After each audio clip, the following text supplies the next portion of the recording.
నేషనల్‌గా మన ఎన్విరాన్మెంట్ గురించి national and ఇంటర్నేషనల్‌లో జరిగిన ఇంపార్టెంట్ ఈవెంట్స్. ఓకే. వాటి గురించి మనం డిస్కస్ చేద్దాం. ఓకే. ఈ ఏప్రిల్ మంత్‌కి సంబంధించి ఎవ్రీ మంత్ ఇలా మన ఛానల్‌లో ఒక వీడియో వస్తది. ఎందుకంటే మన ఎన్విరాన్మెంట్‌కి సంబంధించి there may be a chance latest dynamic information కూడా అడిగే అవకాశం ఉంది కాబట్టి నేను ఎన్విరాన్మెంట్ గురించి సపరేట్‌గా కరెంట్ అఫైర్స్ అంటే మన స్టేట్ గవర్నమెంట్ ఎగ్జామ్స్ కూడా ఇంపార్టెంటే. National highway authority of India కొత్తగా ఆరోగ్య వన్ ఆరోగ్య వ్యాన్ అని లాంచ్ చేసింది. యాక్చువల్లీ వన అంటే మనకి ఒక వనము అంటాం కదా, తోటన అలాంటి దాన్ని వనము అంటాం. ఓకే. గార్డెన్ ఇలాంటి వాటిలన్నిటిలో కూడా మనం ఉద్యానవనం. వనము అంటే it's nothing but it's a culture what we are following. ఒక ఇప్పుడు హార్టికల్చర్ ఉంటే దాన్ని ఏంటంటే మనం పళ్ళు అంటే కమర్షియల్ క్రాప్స్ని పెంచితే హార్టికల్చర్ అంటాం. ఇలా ఆరోగ్య వన్ అనే దాన్ని మనం స్టార్ట్ చేసాం అనమాట. ఏంటిది అంటే it's an initiative was launched on April 8, 2026. ఏప్రిల్లో లాంచ్ చేశారు. ఏం అంటే thematic and medicinal plants on the vacant land parcels along the national highways. అంటే నేషనల్ హైవేస్ మీద వేకెంట్ ల్యాండ్స్ ఉన్న చోటన ఎక్కడైతే వేకెంట్ ల్యాండ్స్ ఉంటాయో అలాంటి చోటన ఇలా మొక్కలు పాతడం అనమాట. ఎక్కడైతే వేకెంట్ ల్యాండ్స్ ఖాళీగా ఉంటాయి, ఇప్పుడు మీడియన్స్ అంటారు వీటిని. ఈ మీడియన్స్ తర్వాత షోల్డర్స్లో కూడా పక్కన కొంచెం అంటే మనం ఎక్వైజేషన్ చేసుకుంటాం. అంటే మన హైవే లైన్కి బిల్డింగ్ లైన్కి మధ్యలో కొంత గ్యాప్ ఉంటుంది, అదంతా కూడా మన నేషనల్ హైవే వాళ్ళదే. వాటిలో ఎక్కడైతే వేకెంట్ ల్యాండ్స్ ఉన్నాయో అక్కడ అంటే నార్మల్గా కొంత ఏదైతే వేకెంట్ ల్యాండ్స్ ఉన్నాయో ఇప్పుడు మనం ఐపీఎల్లో కూడా చూస్తున్నాం అనమాట. డాట్ బాల్కి ఒక ప్లాంట్ అన్నట్టు నాటుతున్నారు. ఇలా ఎక్కడైతే ఏవైతే ఖాళీ ప్లేసెస్ ఉన్నాయో అలాంటి చోటన మనం మొక్కలు నాటడం వల్ల ఏమవుతుందంటే ఎక్కువ టెంపరేచర్ చేంజ్ కూడా మనం చూడొచ్చు అనమాట. బయట ఒక 50 degrees 49 degrees ఉంటే ప్లాంట్ కింద నుంచి ఉంటే 29 degrees. దీనివల్ల కొంత ఏదైతే మన వేడి జనరేట్ అవుతుందో, వామ్ ఏదైతే మనం ఫీల్ అవుతామో అది కొంతవరకు తగ్గుద్ది అనమాట. ఆ ఎఫెక్ట్ అనేది కొంతవరకు రిడ్యూస్ అవుద్ది మన రోడ్స్ నుంచి వచ్చేది. దానికోసం మనం స్టార్ట్ చేసింది Arogyavan. This project marks a shift from traditional green practices. అంటే ట్రెడిషనల్గా మనం చేసే మధ్యలో ఆర్బియోకల్చర్ మనం ఏదైతే డెవలప్ చేస్తామో రైట్ రిఫ్రాక్షన్ కోసం కాకుండా కొంత మెడిసినల్ వాల్యూస్ అనేవి వాడడం వల్ల ప్రయాణికులు కూడా మంచి జరుగుద్దని మనం చూస్తున్నాం. ఇవన్నీ ఎన్విరాన్మెంట్లో భాగంగా. అంటే ఎన్విరాన్మెంట్ బేసికల్లీ జీఎస్లో కూడా చాలా ఇంపార్టెంట్ అనమాట, మన జనరల్ స్టడీస్లో కూడా. అలాగే ఎన్విరాన్మెంట్లో కూడా మేబీ టచ్ చేసే ఛాన్స్ ఉంటుంది కాబట్టి నేను పర్టికులర్గా ఎన్విరాన్మెంట్ చెప్తాను. ఈ కంప్లీట్ పీడిఎఫ్ అనేది మన గ్రూప్లో అవైలబుల్గా ఉంటుంది, శ్యామ్ సివిల్ అకాడమీలో. మీరు దాంట్లో చూడొచ్చు అనమాట. అలాగే IUCN puts the emperor penguin as at an endangered category. దీంట్లో చాలా ఉంటాయి, ఎక్స్టింక్ట్, ఎండేంజర్డ్, అలాగే ఎంట్రిపిటెడ్, ఇలా చాలా కేటగిరీస్ ఉంటాయి. అవి మనం బయోడైవర్సిటీలో మాట్లాడతాం. ప్రస్తుతానికైతే ఎండేంజర్డ్ కేటగిరీలో ఈ ఎంపరర్ పెంగ్విన్ అనేది ఐయుసిఎన్ పెట్టింది. ఐయుసిఎన్ అంటే ఏంటి? International union for conversation of nature అనమాట. ఈ రెడ్ లిస్ట్ అనే దాన్ని మనం ఇప్పుడు చాలా వరకు న్యూస్లో ఆర్టికల్స్లో మనం చూస్తున్నాం అనమాట. చాలా వరకు యానిమల్స్ అనేవి ఎక్స్టెంట్ అయిపోతున్నాయి. ఎక్స్టెంట్ అంటే పూర్తిగా వెళ్ళిపోవడం. ఓకే. ఎక్స్టింక్టెడ్ అంటే ఒక పర్టికులర్ ఎకోసిస్టంలోంచి వెళ్ళడం. అవన్నీ మన బయోడైవర్సిటీలో మాట్లాడదాం. ఎండేంజర్డ్ అంటే నియర్ టు థ్రెటెడ్, అంటే ఇంకా కనిపించకుండా పోవడానికి అవకాశం ఉందన్నమాట. అలాంటి దాన్ని మనం ఈ రెడ్ లిస్ట్ అనే దాంట్లో పెట్టడం జరుగుద్ది. అండ్ మోస్ట్లీ రిపీటెడ్గా ఈ క్వశ్చన్ అనేది వస్తుందన్నమాట. ఐయుసిఎన్ అంటే international union for conversation of nature, అంటే నేచర్ని కన్వర్స్ చేయడం. ఇది ఇంటర్నేషనల్గా ఉన్నది. ఎక్కువగా అంటే through out the Antarctic continent మనం ఈ పెంగ్విన్స్ని చూడొచ్చు. పెంగ్విన్స్ గురించి చాలా మంచి స్టోరీ కూడా ఉంది. పెంగ్విన్స్ ఏంటంటే చాలా లాయల్గా ఉంటాయి. అందుకే బిఏ పెంగ్విన్ అని కూడా అంటారు మనం నార్మల్ భాషలో. అలా మీరు ఈ విషయాన్ని గుర్తుపెట్టుకోవచ్చు. Penguins are very loyal and they will have feelings like humans. మనుషులకి ఎలా అయితే ఫీలింగ్స్ ఉంటాయో అలా ఫీలింగ్స్ ఉంటాయి అనమాట. అందుకే ఎంపరర్ పెంగ్విన్ యాప్టినోట్స్, దీనికి ఒక పేరు కూడా ఉంది, సైంటిఫిక్ నేమ్. బట్ మనం గుర్తుపెట్టుకోవాల్సింది ఈ నేమ్ గుర్తుపెట్టుకుంటే సరిపోద్ది. మనం ఎండేంజర్ కేటగిరీలో దాన్ని యాడ్ చేశారనమాట. ఫ్యూచర్ ఏంటంటే current models of project and emperor penguin population could half by 2080, సగం అయిపోతుంది అని. అలాగే 2100 ఆ టైంకి గ్రీన్ హౌస్ గ్యాసెస్ అనేవి ఇలాగే ఉంటే ఎక్స్టింక్షన్లోకి వెళ్ళిపోద్దని చెప్పారు. అలాగే Vantara launches world's first globally university for wildlife and veterinary sciences. అంటే Vantara university was officially launched. అంటే వైల్డ్ లైఫ్ వెటర్నరీ సైన్సెస్ కోసం చూసినట్టు ఫస్ట్ లాంచ్ చేశారనమాట. ఇక్కడ చూసినట్టయితే అంబానీ ఫ్యామిలీ వీళ్ళందరూ లాంచ్ చేశారు. అది ఎక్కడ ఉంది ఏంటి అనేది మనకి ఇంపార్టెంట్. జామ్నగర్ గుజరాత్లో దీన్ని లాంచ్ చేయడం జరిగింది ఎన్విరాన్మెంట్ గురించి. ఓకే, సో అంబానీ ఫ్యామిలీ గురించి అని కాదు, సో వాళ్ళు అక్కడ లాంచ్ చేశారు. Okay, so rehabilitation centre Anant Ambani గారు ఈయన లాంచ్ చేశారనమాట. So Kamala hydro electrical project in news. So మన అరుణాచల్ ప్రదేశ్లో కమలా హైడ్రో ఎలక్ట్రిక్ ప్రాజెక్ట్ అనేది మన న్యూస్లో ఉంది. ఎందుకు అంటే గవర్నమెంట్ 26,069.5 crores అనేవి అక్కడ ఇవ్వడం జరిగింది. ఎందుకంటే ఇట్స్ హైడ్రో ఎలక్ట్రిక్ ప్రాజెక్ట్ కోసం అనమాట. సో 1720 మెగావాట్స్ అనేవి దాని యొక్క కెపాసిటీ. ఇప్పుడు మనం నార్మల్గా హైడ్రో ఎలక్ట్రిక్ పవర్ ప్లాంట్ గురించి ఎలా అయితే హైడ్రో ఎలక్ట్రిక్ ప్రాజెక్ట్ గురించి ఎలా అయితే ఈ కెపాసిటీ చదువుతున్నామో, సోలార్ ప్రాజెక్ట్ గురించి కూడా మీరు ఎక్కడ చదివినా ఎంత ఎన్ని ఎకర్స్లో ఉంది, అలాగే ఎంత ప్రొడ్యూస్ చేస్తుంది, ఎన్ని గిగావాట్స్ మెగావాట్స్. సో ఇవి చాలా ఇంపార్టెంట్ అనమాట. Okay, it will be implemented అంటే జాయింట్ వెంచర్ ఆఫ్ ఎన్హెచ్పిసితో కలిపి ఇది లాంచ్ చేయడం జరుగుతుంది. సో దీనికి కమలా రివర్ మీద కడుతున్నారు కాబట్టి, సో అందుకని మనకి కమలా హైడ్రో ఎలక్ట్రిక్ ప్రాజెక్ట్ ఎక్కడ ఉందంటే అరుణాచల్ ప్రదేశ్లో ఉంది. అది మనకి important. Kamala river is the Subansiri river, tributary for Subansiri river which is Brahmaputra రివర్కి సుబాన్సిరి, ధన్సిరి ఇవన్నీ ఉంటాయి కదా. సో వాటికి ఒక ట్రిబ్యూటరీ అనమాట. ట్రిబ్యూటరీ అంటే ఇప్పుడు మెయిన్ రివర్ వెళ్తూ ఉంటుంది కదా, సో దానికి యాడ్ అయ్యేది tributary. Okay, so next Kala hydraulic approved by government. ఇది ఎక్కడ ఉంది? Lohit river. It is located on the Lohit river, major tributary for Brahmaputra. So Brahmaputra అని వచ్చిందంటే మీకు అరుణాచల్ ప్రదేశ్ ఈజీగా గుర్తుండాలి, ఎందుకంటే 7 sisters. సో ఈ మూల ఉంటుంది అరుణాచల్ ప్రదేశ్ ఎప్పుడు కూడా మనకి. సో అరుణాచల్ ప్రదేశ్ ఎక్కడ ఉంటుంది? సో బ్రహ్మపుత్ర ఇలా పైనుంచి నేపాల్ వీటిలోంచి ఫ్లో అవ్వకుండా వచ్చి ఇలా చైనా ఇటు నుంచి ఫ్లో అవ్వకుండా వచ్చి సో మన అరుణాచల్ ప్రదేశ్ నుంచి ఇలా దీంట్లో కలిసిపోయిద్ది అనమాట. ఓకే, సో దానికి డిఫరెంట్ నేమ్స్ కూడా ఉంటాయి బ్రహ్మపుత్ర రివర్ గురించి, అది మనం జాగ్రఫీలో చదువుకుందాం రివర్స్ గురించి వచ్చినప్పుడు. So lake Neuchatel in of Switzerland in news. So ఇది ఎందుకు ఉంది అంటే, ఎందుకు న్యూస్లో ఉందంటే ఒక షిప్ అనేది ఇందులో మునిగిపోవడం జరిగింది. సో 2000 years అయ్యింది దాదాపు. సో అంటే 50 AD ఆ టైంలో. సో అప్పుడులో ఉన్న సిస్టమ్ ఏంటి, ఏమేమి ఉన్నాయి అనేది దాంట్లో మనం చూడడం జరిగిందనమాట.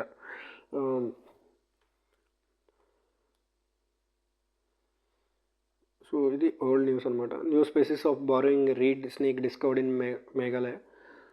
సో మేఘాలయలో ఒక గారో హిల్స్ అని ఉంటాయి, అక్కడ ఒక స్నేక్ అనేది మనకి కనిపించడం జరిగింది. అలాగే Potomac river in news. So American రివర్స్లో ఈ United States conservation organization working to make every river clean చేయడం గురించి people wildlife has recently nominated Potomac river. అంటే మనకి గంగా ఇలాంటి రివర్స్ ఎలాగో అమెరికన్ రివర్స్లో ఒక పొటామిక్ రివర్, అంటే ఇప్పుడు నమామి గంగా అని మనం స్టార్ట్ చేసాం ఎందుకు, దాన్ని క్లీన్ చేయడం కోసం.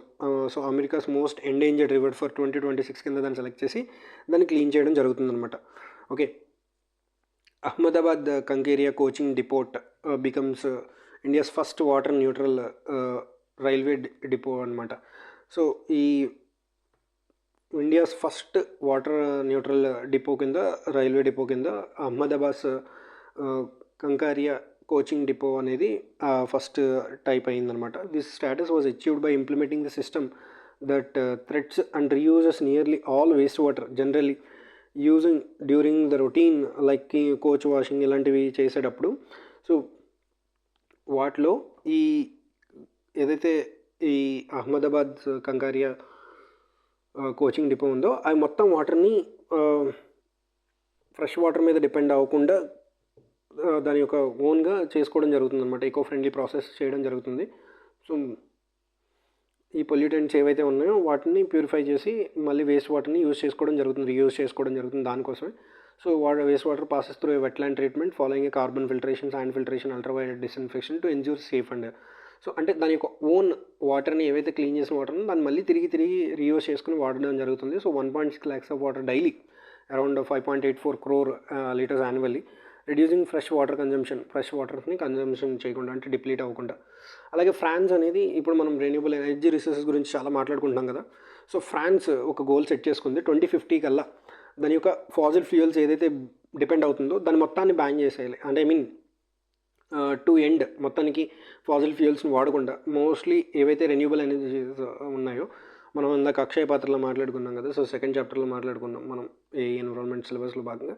సో అక్కడ రెన్యూబుల్ ఎనర్జీ అంటే దేని ద్వారా వస్తుంది రెన్యూబుల్ ఎనర్జీ అనేది? మనకు వాటర్ ద్వారా రెన్యూబుల్ ఎనర్జీ వస్తుంది, సోలార్ ఎనర్జీ వస్తుంది, జియో థర్మల్ ఎనర్జీ వస్తుంది. సో అలాంటి ఎనర్జీని మాత్రమే వాడతాను, ఫాసిల్ ఫ్యూయల్స్ని బర్న్ చేయను అని చెప్పి ఒక డెసిషన్ తీసుకుందనమాట. సో ఫ్రాన్స్ అనేవి. సో దాని యొక్క రోడ్ మ్యాప్ కూడా అది రెడీ చేసుకుందనమాట. సో ఇవి కూడా important. Next Aligarh's jheel bird sanctuary in UP gets Ramsar site. So Ramsar sites అనేవి బేసికలీ చాలా ఉంటాయి. మనకి ఎప్పుడు వచ్చింది రామ్సార్ కన్వెన్షన్ అనేది 1971లో వచ్చింది. సో ఇది ఈజ్ ద మోస్ట్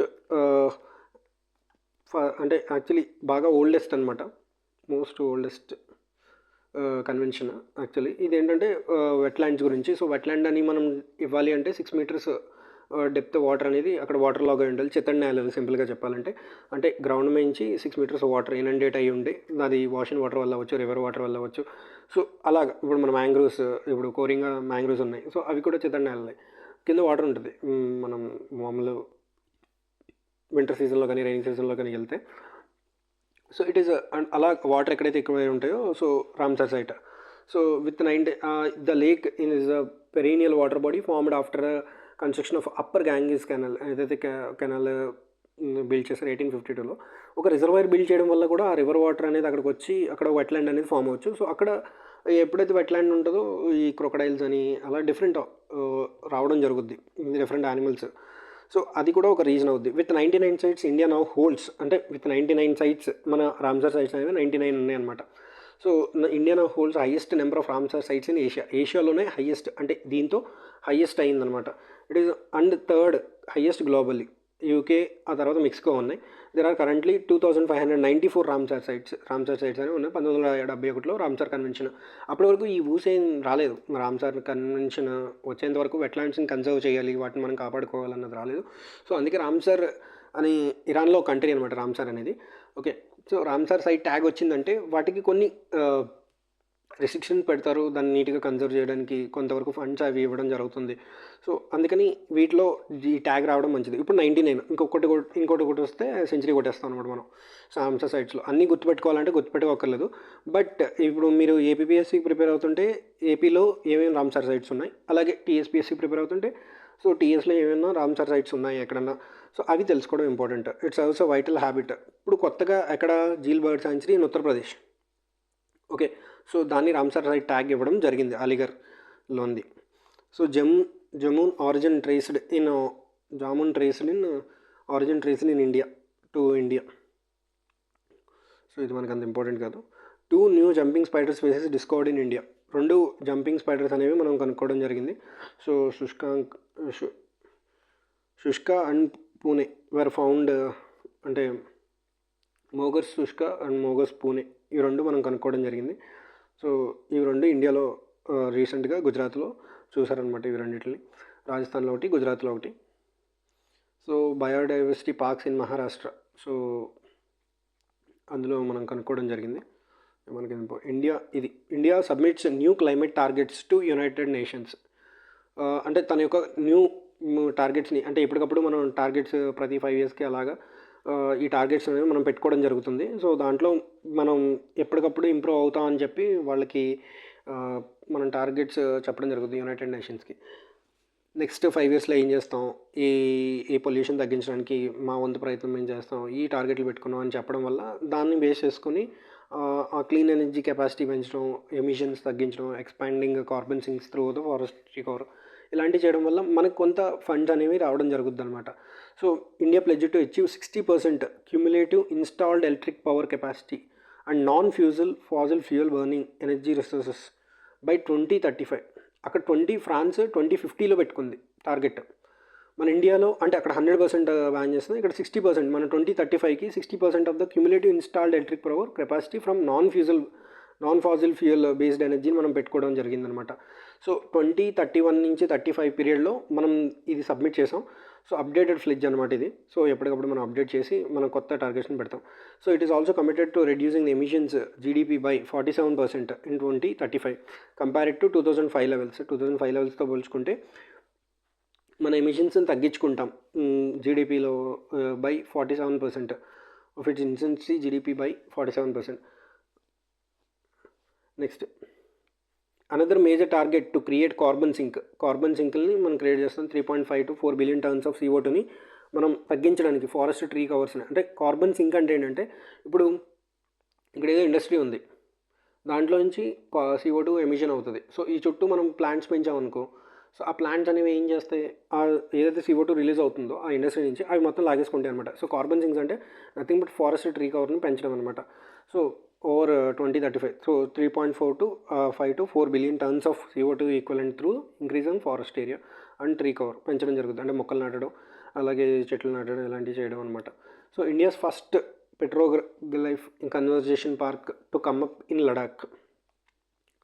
సో లడాక్లో ఈ టైప్ రాబోతుంది. అసలు first what are this petroglyph అంటే ఏంటని చూద్దాం. సో మీరు పెట్రాలజీ చదివే ఉంటారు. సో పెట్రో అంటే ఇక్కడ రాక్స్, గ్లైఫ్స్ అంటే ఇమేజెస్ ఆర్ గ్రాఫ్స్, అంటే ఒక పిక్టోరియల్ ఫామ్ అనమాట సింపుల్గా. సో ఈ ప్రీ హిస్టారిక్ సింబల్ సంబంధించి ఎన్గ్రేవ్డ్ ఆన్ రాక్స్, వాటి మీద ఏన్షియంట్ ఏవైతే ఉన్నాయో వాటిని మనం దాచిపెట్టుకోవడం అనమాట. So Ladakh is a home nearly 400 petroglyph sites spreads across the banks of the Indus and Zanskar. So Indus valley సివిలైజేషన్లో ఇవి ఎక్కువగా మనకి క్రేవింగ్స్ అనేవి కార్వింగ్స్ అనేవి ఎక్కువగా జరగడం జరిగింది. So carving is different from craving అంటే కోరిక, కార్వింగ్ అంటే ఏవైతే చెక్తారో అవి. సో మనకి అప్పుడు రాళ్ళ మీద చెక్కేవాళ్ళు, మన పేపర్లో అప్పుడు కనుక్కోలేదు కాబట్టి చైనా వాళ్ళు. సో అందుకని మనకి ఈ రాళ్ళ మీద చెక్కేవాళ్ళు అనమాట. Making it one of the richest rock art regions in the south అనేది. సో అందుకని మనం ఎక్కువగా ఏదైతే ఈ లడాక్ ఉందో, సో దీన్ని ఫస్ట్ టైం మనం ఇండియాస్ ఫస్ట్ అక్కడ కన్జర్వేషన్ చేయడం అనేది జరుగుతుందన్నమాట. అది చూడండి. So next snowy owl gets global protection status under UN convention. So snowy owl అంటే దీనికి ఒక సైంటిఫిక్ నేమ్ కూడా ఉంది, అది మనం నోరు తిరగదు. ఓకే, మీరు చదువుకొని గుర్తుపెట్టుకోండి. So it was officially listed in the appendix 2. So ఈ అపెండిక్స్ 2 అనేది important of the convention during the COP15 meeting in Campo Grande, Brazil. Okay, so alongside of the 39 migratory species like cheetah and great amulet, so it inhabits Arctic tundra region.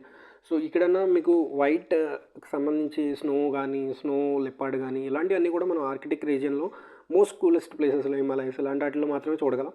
So అదొక బ్లైండ్గా మనం answer చేయొచ్చు. Snow లేదంటే snow leopard లేదంటే snow ఇలా సంబంధించి ఏదైనా వస్తే మనం అలాంటి వాటిని ఆన్సర్ చేయడానికి ఈజీగా ఉంటుంది. సో ఐయుఎస్ అని ఇప్పుడు దీనికి ఏం స్టేటస్ ఇచ్చిందంటే వల్నరబుల్ స్టేటస్, అంటే చాలా తక్కువ ప్లేసెస్లో మాత్రం అది అవైలబుల్గా ఉంది అని దాని అర్థం. So it is active during both day and night. Ovals అంటే ఓన్లీ నైట్ మాత్రమే ఉంటాయి అనుకుంటాం. సో ఇది డే అండ్ నైట్ కూడా ఉంటాయి. Red albino thar spotted in Kugti wildlife sanctuary. ఈ క్యూగిటీ వైల్డ్ లైఫ్ సాంచురీ ఎక్కడ ఉందంటే హిమాచల్ ప్రదేశ్లో ఉంది. అది మనకు చాలా important. Okay, second largest sanctuary in Himachal Pradesh. Next sanderling bird spotted in 7,400 kilometre migration. And next Newcastle disease, ఇది ఇందులోకి వస్తుంది, ఇది దేనికి వస్తుంది అనేది important. So Newcastle disease has surged across the Europe, leading the culling of millions of birds, forcing poultry authorities into emergency mode. So ఈ Newcastle disease అనేది ND అంటారు. సో డిసీజెస్ కూడా ఇంపార్టెంట్. సో ఇది ముఖ్యంగా పౌల్ట్రీలో చూస్తాం అనమాట. మనం ఎక్కడ వచ్చింది అంటే మనకి యూరోప్లో రావడం జరిగింది. Okay, next new plant species, ఇవి మనకు అంత ఇంపార్టెంట్ కదా. వెస్ట్రన్ ఘాట్స్లో ఈ ప్లాంట్స్ అనేవి ఉన్నాయి, మీరు చదువుకోండి, మీకు అర్థమైపోద్ది. So rich in biodiversity. So ఇవి మనం ముఖ్యంగా ఈ ప్లాంట్స్ అనేవి కనుక్కోవడం జరిగింది. వైనాడైసిస్ అనే ప్లాంట్ వెస్ట్రన్ ఘాట్స్లో కనుక్కోవడం జరిగింది. సో ఈ కేరళ వైనాడ్ డిస్టిక్లో వీటిని మనకి వెస్ట్రన్ ఘాట్స్ చూసుకున్నట్టే చాలా వరకు highly rich in biodiversity. So అది మనం నెక్స్ట్ చాప్టర్లో చూస్తాం మన క్లాసెస్లో. So rich in biodiversity, very rich in biodiversity అంటే అక్కడ ఎక్కువ వరకు బయో అంటే ప్రాణం కలిగిన, డైవర్సిటీ అంటే డైవర్సిఫైడ్, ఎక్కువగా హ్యూజ్ నెంబర్ ఆఫ్ డైవర్సిఫికేషన్. అంటే India is unity and diversity అంటారు కదా. సో అంటే మనకి మల్టిపుల్ రీజియన్స్ ఉన్నా సో మనం అందరం కలిసే ఉంటాం. సో అన్ని డైవర్సిఫికేషన్స్ ఉన్నా కానీ బట్ అన్నీ కలిసి ఉండడం. సో ఇక్కడ బయో అంటే లైఫ్లో చాలా డిఫరెన్సెస్, ప్లాంట్స్, యానిమల్స్, అలాగే ఆంథ్రోపోడా, ఇలా డిఫరెంట్ ఎక్కువ స్పీసీస్ ఉంటే దాన్ని మనం రిచ్ ఇన్ బయోడైవర్సిటీ అంటాం. సో దాన్ని బయోడైవర్సిటీ హాట్స్పాట్ అని కూడా అంటాం, ఎక్కడైతే ఎక్కువగా ఇవన్నీ లొకేట్ అయ్యి ఉంటాయో. సో అలా ఈ రెండింటిని కనుక్కోవడం జరిగింది high altitude regions of western ఘాట్స్లో. సో వెస్ట్రన్ ఘాట్స్ అనేవి మన బయోడైవర్సిటీ హాట్స్పాట్ కూడా కదా. సో వైనాడ్లో మనకి ల్యాండ్ స్లైడ్స్ కూడా జరిగాయి. సో ఇవన్నీ కూడా ఇంపార్టెంట్ అనమాట. సో ఇవి ఈ ఏప్రిల్ నెలకు సంబంధించిన ఎన్విరాన్మెంట్. సో ఎన్విరాన్మెంట్ సంబంధించిన కరెంట్ అఫైర్స్. సో ఇండియా ఏం టార్గెట్ సెట్ చేసుకుంది, అలాగే అలీగర్ జీల్ బర్డ్ శాంక్చురీ అనేది రామ్సర్ సైట్ ట్యాగ్ రావడం జరిగింది. ఇది ఎక్కడ ఉంది, యూపీలో ఉంది. అలాగే 2050 కల్లా ఏ దేశం తన యొక్క ఫాజిల్ ఫ్యూయల్స్ని బర్న్ చేస్తానని పెట్టుకుంది. అలాగే అహ్మదాబాద్ కన్కరియా కోచింగ్ డిపో అనేది ఇండియాస్ ఫస్ట్ వాటర్ న్యూట్రల్, అంటే ఫ్రెష్ వాటర్ని వాడకుండా దాని వాటర్ ఏదైతే వేస్ట్ వాటర్ వస్తుందో దాన్ని యూస్ చేసుకుని కోచెస్ని క్లీన్ చేసుకోవడం ఇలాగా. And next lake, Switzerland lake ఒకటి న్యూస్లో ఉంది. అలాగే మన కమలా హైడ్రో ఎలక్ట్రిక్ పవర్ ప్లాంట్ అనేది కూడా ఎక్కువగా న్యూస్లో ఉండడం జరిగింది, అది కూడా ఇంపార్టెంట్. నెక్స్ట్ వంతారా అనే world's first global university for wildlife veterinary సైన్సెస్ని అనంత్ అంబానీ గారు లాంచ్ చేయడం జరిగింది. Okay, next national highway authority NHAI new initiative for Arogya one. అంటే ఎక్కడైతే హైవేస్లో ఖాళీలు ఉంటాయో అక్కడ మెడిసినల్ ప్లాంట్స్ అనేది గ్రో చేయడానికి కొత్త ఇనిషియేటివ్ అనేది తీసుకోవడం జరిగింది. ఇప్పుడు April 8, 2026. సో ఇవి ఏప్రిల్ నెలలో ముఖ్యమైన ఎన్విరాన్మెంట్ సంబంధించిన support traditional Indian medicine like Ayurveda కూడా ఉపయోగపడుతుంది. ఇంపార్టెంట్ ఎన్విరాన్మెంట్ కరెంట్ అఫైర్స్ అనేవి. నెక్స్ట్ క్లాస్లో మనం ఇంకా ఇన్ డీప్ ఈ నెలకు సంబంధించి చూద్దాం. అంటే 6 months పెట్టుకున్నాను నేను. సో నోటిఫికేషన్ వచ్చిన దగ్గర నుంచి 6 monthsలో ఏవైతే ఇంపార్టెంట్ ఉంటాయో అవి కవర్ చేద్దాం. సో కంప్లీట్ PDF సో అనేది మీకు గ్రూప్లో ఉంటుంది. ఒకసారి టెలిగ్రామ్ గ్రూప్లో చూడండి. మిగతా అన్నీ కూడా ఇంటర్నేషనల్ న్యూస్, నేషనల్ న్యూస్ అన్నీ కూడా సబ్జెక్ట్ వైజ్ ఉంటాయి. Okay, thank you.